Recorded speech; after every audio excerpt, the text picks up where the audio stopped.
El mensaje de hoy se titula La lacra del pecado. David era un hombre con el corazón de acuerdo al corazón de Dios, pero cometió un grave pecado, una gran maldad, una gran injusticia. Sabemos que toda injusticia es pecado y que todo pecado es una injusticia. Pero cuando el pecado que se comete sea una gran maldad, si hay un arrepentimiento y un reconocimiento sincero y genuino, como lo hizo David, Dios lo perdona. En primer lugar, David necesitaba que Dios olvidara y le perdonara su pecado. Vemos la oración de David suplicando perdón, pero también suplicando dirección y protección.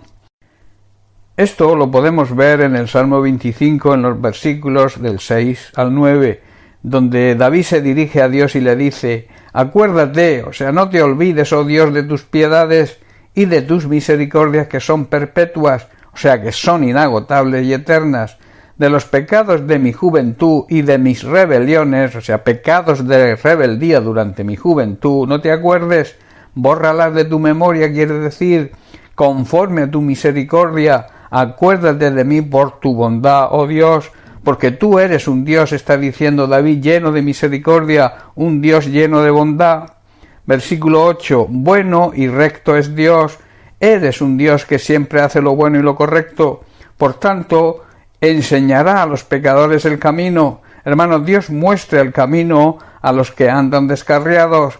Y en el versículo 9 dice David, encaminará a los humildes por el juicio y enseñará a los mansos su carrera. Dios guía a los humildes para que hagan lo correcto y les enseña el camino a seguir. El tema central de esta oración de David es pedirle a Dios que perdone su pecado, que le guíe por el buen camino y que le dirija en la decisión que debía tomar y también que le protegiera de sus enemigos. Analicemos un poco la situación de David. Su hijo, Absalón, se había rebelado contra su propio padre, reuniendo a todo un ejército para arrebatarle el trono. David era consciente de que la rebeldía de su hijo Absalón respondía al juicio de Dios por su pecado con Betsabé. Dicho de otra manera, eran las consecuencias de su pecado. Hermanos, el pecado siempre trae graves consecuencias y deja cicatrices, y en estas circunstancias David no sabía qué hacer. Por eso le pide a Dios, en primer lugar, que olvidara y perdonara su pecado.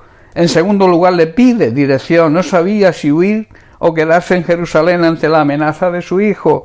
Y en tercer lugar, le pide a Dios que le proteja de sus enemigos.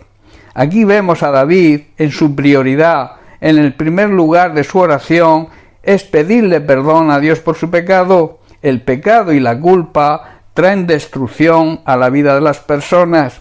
El pecado las hace esclavas. La atadura más grande que existe hoy es la atadura del pecado. De ahí lo que Jesús dice en Juan 8:32, y conoceréis la verdad, y la verdad os hará libres, libres de toda atadura, y sobre todo libres de la atadura del pecado. En Proverbios 16:25, Salomón escribe, hay camino que parece derecho al hombre. El ser humano no tiene conciencia de la gravedad del pecado, y añade, pero su fin es camino de muerte. El pecado es camino de muerte. El pecado nos conduce a la muerte eterna, a la condenación eterna. Confesar y reconocer nuestros pecados y apelar a la misericordia de Dios es una buena manera por la que recibiremos su perdón, su guía, su dirección y su ayuda. Esto habla de ser honestos con Dios y también con nosotros mismos acerca de nuestros pecados. Esto va a abrir la puerta de nuestro corazón a Dios. David le ruega, le suplica a Dios que perdone su iniquidad. Llama al pecado, a su gran pecado, a su gran maldad, a su gran injusticia, la llama por su nombre, la llama iniquidad, dándole al pecado la importancia que merece. En el Salmo 25:11 vemos, dice, por amor de tu nombre, oh Dios, perdonarás también mi pecado que es grande. Y en el versículo 18 también dice, mira mi aflicción y mi trabajo y perdona todos mis pecados. David reconoce el dolor y las dificultades que le había ocasionado su maldad y su pecado y le pide, le suplica a Dios que le perdone. La Biblia, la palabra de Dios enseña que el pecado crea una barrera que nos separa de Dios. Solo derribando esa barrera con el arrepentimiento y por medio de Cristo, las personas pueden volver a reconciliarse con Dios. La vida del cristiano debe ser una vida de victoria. Yo haría la siguiente pregunta: ¿cómo alguien que se llame cristiano puede vivir en victoria si vive en pecado? Esto es imposible. El pecado nos lleva al desastre, nos lleva a la derrota, nos lleva a la condenación. Por tanto, debemos aprender de David. Debemos, en primer lugar, confesar y reconocer nuestro pecado, luego pedirle a Dios dirección cuando no sabemos qué hacer.